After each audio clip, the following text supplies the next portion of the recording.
నమస్తే. ఆంధ్రప్రదేశ్‌లో పారిశుద్ధ్య కార్మికులు చేస్తున్నటువంటి ఆందోళన మరింత తీవ్రతరం అవుతుంది.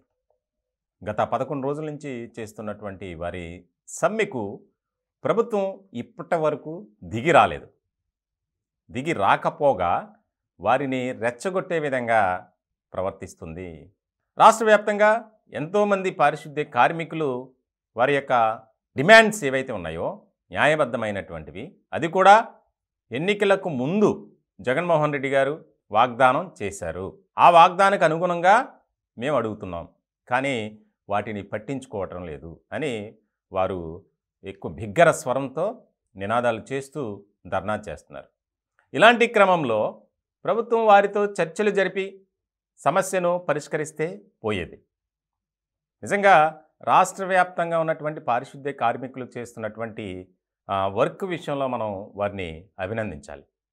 ఈ రోజున మనం శుభ్రంగా రోడ్ల మీద తిరుగుతున్నామంటే దానికి కారణం వాళ్ళే. ఇప్పుడు రాష్ట్ర వ్యాప్తంగా ఎక్కడ చూసినా మురికి, ఎక్కడ చూసినా చెత్త చెదారం. ఎందుకనంటే వారంతా బయటకు వచ్చి వారి డిమాండ్ల సాధన కోసం ప్రయత్నం చేస్తున్నారు, పోరాటం చేస్తున్నారు. ఇటువంటి క్రమంలో ప్రభుత్వం ఆలోచించి వారి డిమాండ్లను పరిష్కరించే దిశగా చర్చలు జరపాలి. కానీ మీరు చేసుకుంటే చేసుకోండి, మా వేలో మేము వెళ్తాం అని జగన్మోహన్ రెడ్డి గారి సర్కార్ వ్యవహరిస్తుంది. ప్రధానంగా చాలా కీలకమైనటువంటి అంశంగా మనం ఇది చెప్పుకోవాలి. తాజాగా జరిగిన పరిణామం, ఎవరైతే సమ్మెలో పాల్గొన్నారో వారిని విధుల నుంచి తప్పిస్తున్నాం, మీరు వెంటనే ఆందోళన విరమించి విధుల్లో చేరండి అని చెప్పి స్వయంగా ఆయా జిల్లాల్లో, ఆయా గ్రామాల్లో ఎవరైతే ఈ పారిశుద్ధ్య కార్మికులు పనిచేస్తున్నారో వారి ఇళ్ళకి వెళ్ళి అధికారులు నోటీసులు ఇస్తున్నారు, వారి కుటుంబ సభ్యులకు సంబంధించి. సాధారణంగా ఇటువంటి సమస్య వచ్చినప్పుడు ప్రభుత్వం వారితో మాట్లాడి ఏదో రకంగా సానుకూలంగా స్పందించాలి. కానీ ఆ రకమైనటువంటి వైఖరి కనబరచట్లేదు ఆంధ్రప్రదేశ్ ప్రభుత్వం. చాలా ఇది ఇష్యూగా తీసుకోవాలి. అలాగే ఎందుకనంటే రాష్ట్రానికి సంబంధించినటువంటి పెద్ద అంశం ఇది. పారిశుద్ధ్య కార్మికులు, మున్సిపల్ కార్మికులు ఎవరైతే ఉన్నారో వారు విధుల్లోకి వెళ్ళకపోతే పరిస్థితి ఎలా ఉంటుందో మనం చూస్తున్నాం. అయినా కూడా దిగి రాకపోగా వారిని రెచ్చగొట్టే విధంగా కార్యక్రమాలు, వారి యొక్క ప్రకటనలు ఉన్నాయి. సో ఇలాంటి సందర్భంలో చాలామంది రాష్ట్ర వ్యాప్తంగా 4-5 ఆత్మహత్య యత్నం కూడా చేశారు. అయినా కూడా ప్రభుత్వంలో చలనం లేదు. ఇక వారు మీరు ఏది చేసుకుంటే చేసుకోండి, మేము తాడో పేడో తేల్చుకుంటాం, మేము తలుచుకుంటే ఈ ప్రభుత్వాన్ని గద్దె కూడా దింపుతాం అని చెప్పి హెచ్చరిస్తున్నారు.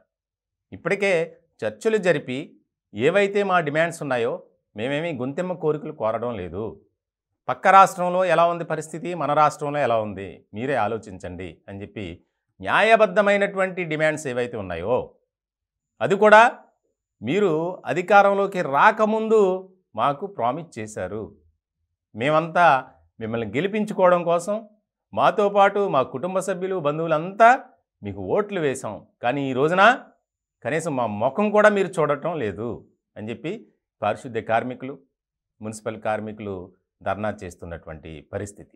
ఇప్పటికే రాష్ట్రంలో అంగన్వాడీ టీచర్స్ చేస్తున్నటువంటి ధర్నా, ఆందోళన, ఇలా రకరకాల వర్గాల ప్రజలు అనేక రకాలుగా వారి డిమాండ్ల సాధన కోసం ప్రభుత్వంపై ఒత్తిడి తీసుకొచ్చేందుకు వారి న్యాయబద్ధమైనటువంటి పోరాటం, ఆందోళన చేస్తున్నారు. కానీ ప్రభుత్వంలో మాత్రం చలనం లేదు.